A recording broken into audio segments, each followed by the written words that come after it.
last year, they removed all of that. Remember that one of the problems of the tertiary education in Nigeria, which led to ASU going on 18 months, 1.5 years strike, was because of poor funding, where the federal government of Nigeria, under Buhari, then the Fulani government of Nigeria, FGN, at the time, was unable to fund the tertiary education.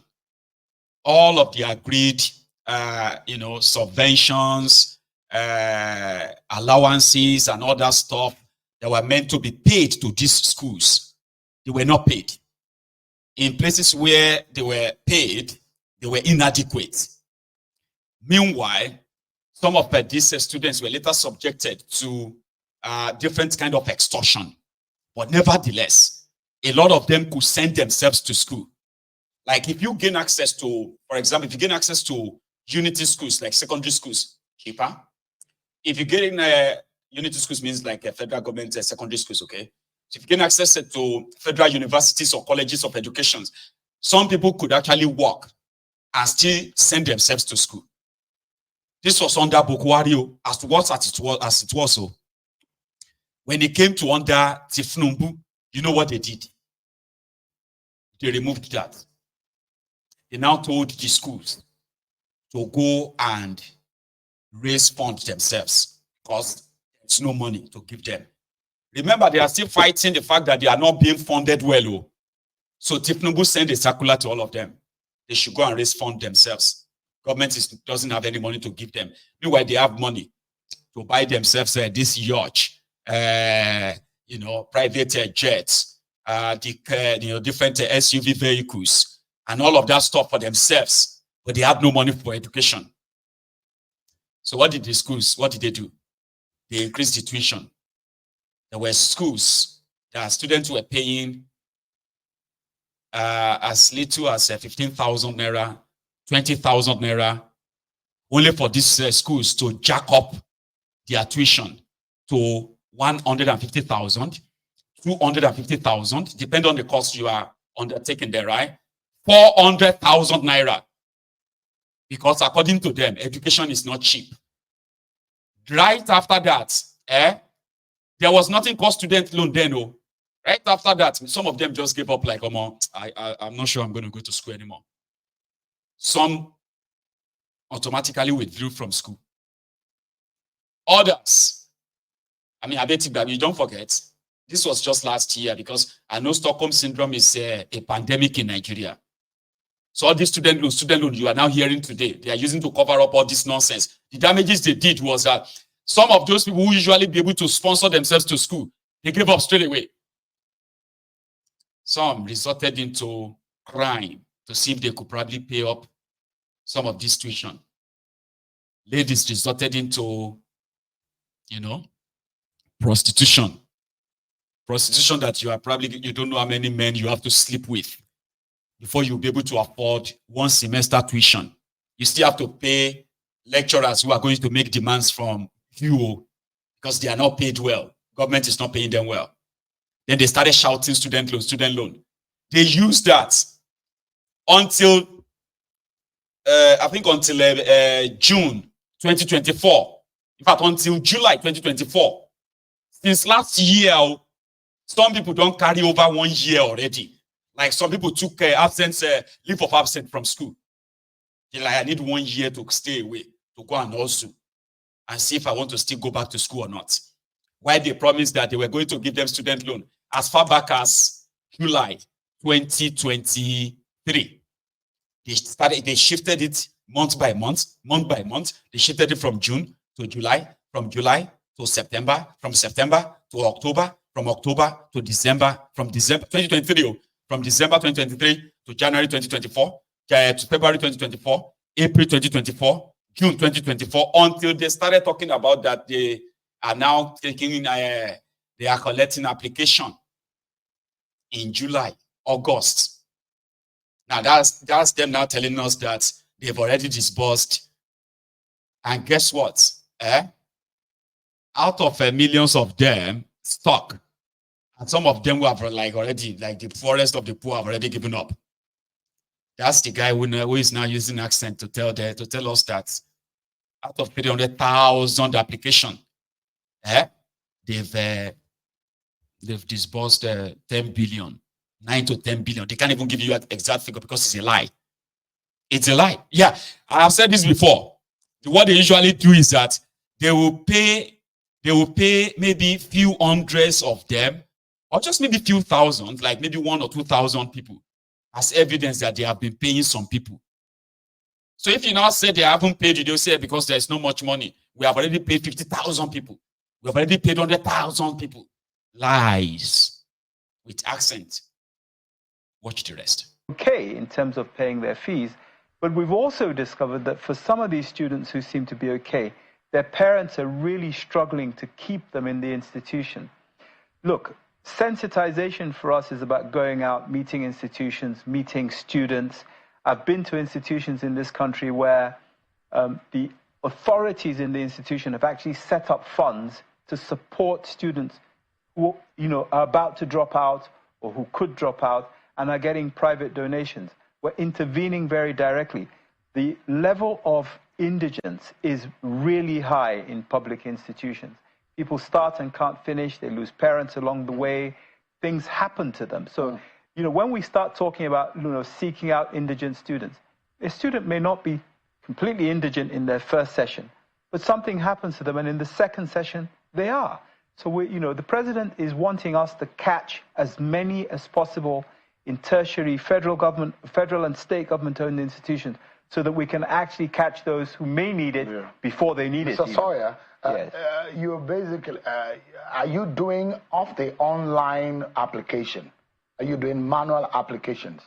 No, we're not. This is a problem. Yeah, you don't think that's an exclusion, a ground for exclusion? Oh, absolutely. Look, whatever method you use, you're going to exclude somebody. The important thing for us to do is to be able to identify those we might be excluding and then mitigate for that. So, and I want to make a suggestion to you. There are those we underestimate or we overestimate the impact and the penetration of internet and the digital platforms. Sure. And so we neglect that we're still in some way very manual. Even in the US that we're talking about, US is largely manual. US uses postal agency more than any part of America or Europe that I know. And so, and I want to suggest to you, is it possible that you make forms available to student unions, to student associations in the different institutions, such that they can manually fill, and maybe at the beginning of every session, create a little office where in every state where people can physically walk in and submit their application? Is it possible? Sure. Because the online, a lot of people will say it's practically an exclusion ground. Sure. Sure, look, you're absolutely right. Internet penetration, not just in Nigeria, is hardly ever 100%. And anyone who doesn't have access to the internet, you're absolutely correct, is effectively, potentially excluded from being able to apply. However, we've considered that, and we're going into partnerships with specific private sector organizations. We haven't engaged directly in terms of contracting or signing agreements, but we're looking to work with institutions like banks, for example, who may be able to provide the opportunity for people who want to apply for these loans to come into the bank, which is a safe environment. Use a computer in the bank that's connected to the internet, get some support from bank staff or NELFUND staff so that they can access this facility. The danger with going manual is that we're opening ourselves up to opportunities for fraud, for corruption, for misinformation. Totally. So, but we recognize that, you can't always have your cake and eat it. What we're trying to do is look at how we can do this in the best possible way, reduce exclusion. Because I don't have as much time. The question of disbursement, there are delays in disbursement of funds. What happened? Has that been settled? So, I'm not sure that there are what you would call delays. We have a process that we must follow. And the process is very simply this. When a student or students apply for this loan, we receive the applications. When we receive the applications, we process the applications. We give loans to those who qualify. Then we send that list to the institution to say, are these really your students? The institution must respond by saying to us, yes, these are our students. Sometimes there are delays in that process, but we must adhere to that process. Not because you're stifled with funds, or maybe you don't have money. It's just the processing, the bureaucracy that is delaying the funds. We are absolutely not short of funds. The president has made sure that this is a very well-funded agency. It's not the funding. What it is just the process of ensuring... So quickly also, 20,000 is what you're paying as stipend, isn't it? It is indeed, yes. Yeah, are you open to increase? Because there are those who are complaining that photocopies and all what, transportation, feeding and all what have you, that may not cover. Are you open to increase, or that is what it is we're right now? certainly hoping to increase in due course. See, the reality of it is that we are in a hyperinflationary environment, and it's difficult to sort of fix a fee because cost of living is rising, quite quickly. So, at some point in the future, we're going to reevaluate what we're giving. But I want to point something out to you. This time last year, people had to find money for their fees. They had to find money for their upkeep. We're taking the issue of the fees off the table. So the institutional charges would take the issue off the table. So we've already eliminated that. Right. And then we're going to pay the stipend on top of that. Well, when we see something that will benefit the average person, we will clap and praise it. When indigent, if my parent had an opportunity like this to go to school, more than what he did, maybe things would have been better. But I think that we will borrow you some little wisdom. I would have expected somebody like Sheung, right? This is education stuff, right? Somebody like Sheung to have been fed with real data, not just word of mouth and all of that. Real data. Somebody who came to come and do the image laundering for a program, and all they have right there is just a throwing of figures, and they just want you and I to take it all. And that's exactly what it is anyway, right? Just believe us. You need to just believe us. How much money do you have? Oh, this project is well funded. The president ensured that the project is well funded. How much do you have? Because from all of your statements in the past, is that it's going to be based on first come, first serve, as well as funds available. That's what they said. There's no real data to work with. He walked straight into that studio and he said, we have paid between 9 and 10 billion naira to 40,000 students. And that's it. And if you don't believe it, maybe you should go and ask Google. That's what they would tell you. Just say, go and ask Google. Go and ask Google. So to say. But here is a man who is a businessman. And according to him, he has a data that we can question. Okay, for example, in the last 2 days, the Nigeria National Grid, electricity national grid, has collapsed 3 times. I don't know if it has been fully restored.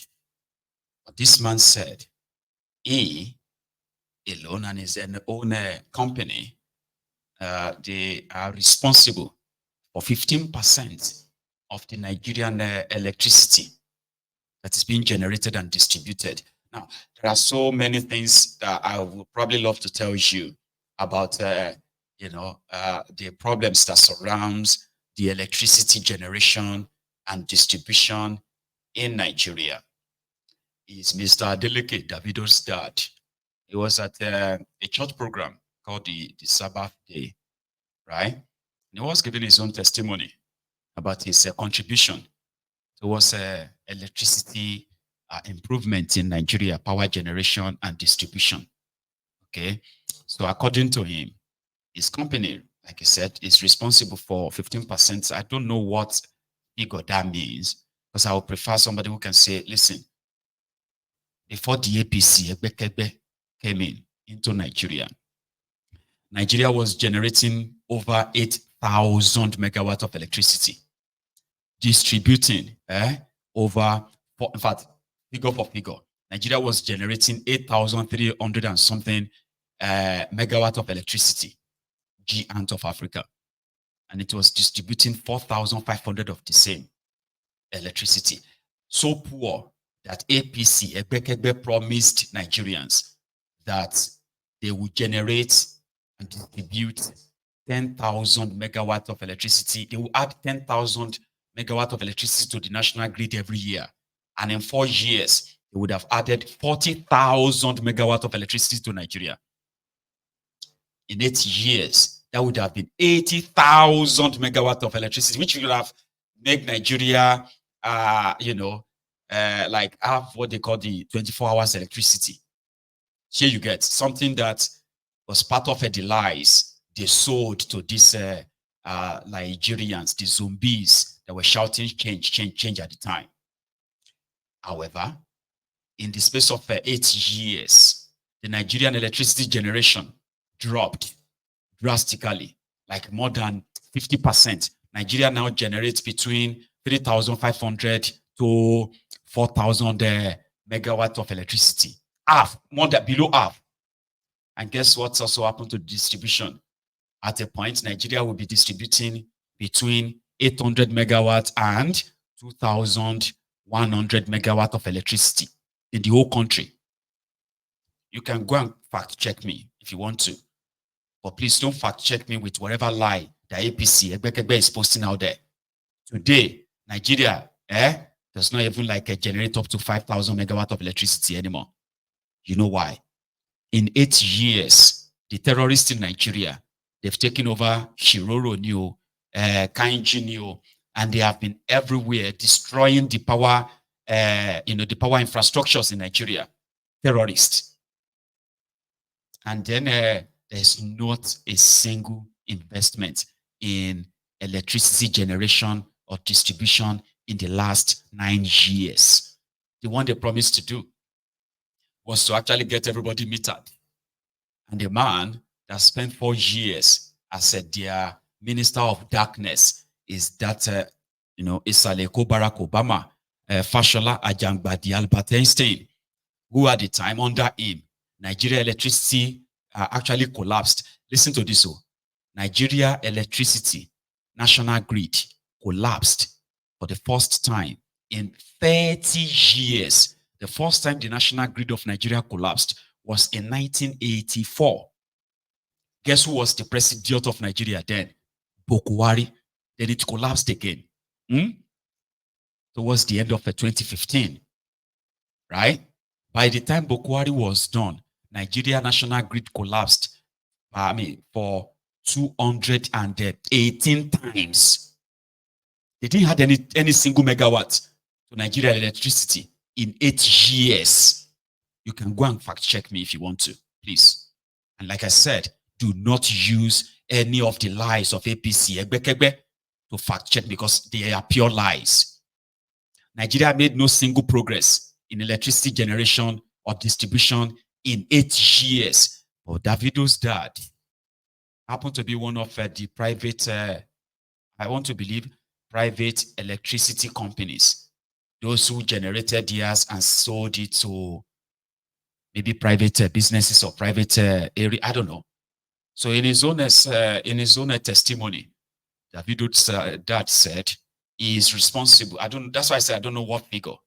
How many megawatts is 15%? Or he said he's just got a license, right, to invest $2 billion, which would then give him more, investment, so to say, right, that will now give more generated megawatt of electricity in that place. 2 billion when it's completed, right? It should probably be adding extra, maybe 500 megawatts of electricity. And like I said, I don't know what 15% is. So maybe that will now take it to 30% of Nigeria electricity. In his own words, he also almost got sabotaged by the public office holders in Nigeria, politicians who wanted to ensure that he never really get that license. In his words, his testimony inside the church. Who will listen? I'm a businessman in Nigeria. I'm in the electricity business. I own power plants. I generate presently about 15% of the electricity need for Nigeria. I have Chinese engineering companies that work for me. I'm building, almost completed by January, by the grace of God, my new power plant that will be the biggest thermal plant in Nigeria. It's a 1,250 megawatts power plant, will become operational in January. But during the course of the design and getting all the permits, we ran into difficult government officials.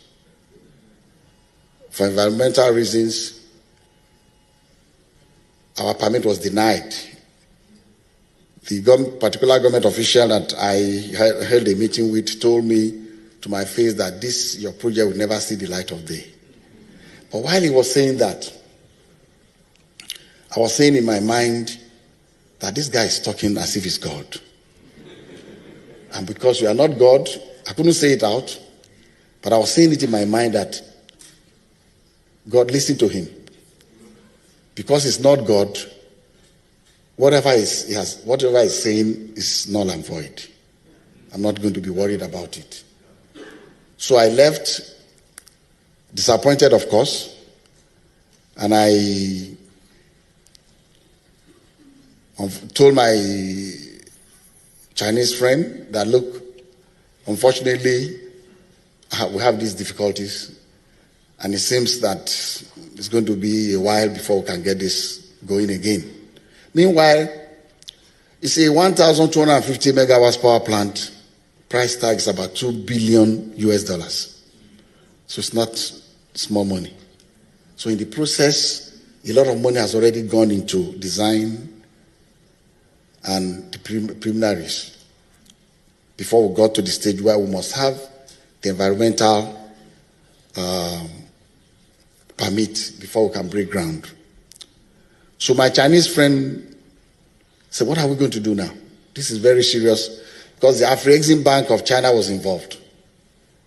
And that might have meant bankruptcy for him, for his company, because they have invested so much with me in this. So I told him not to worry, that everything's going to be all right. And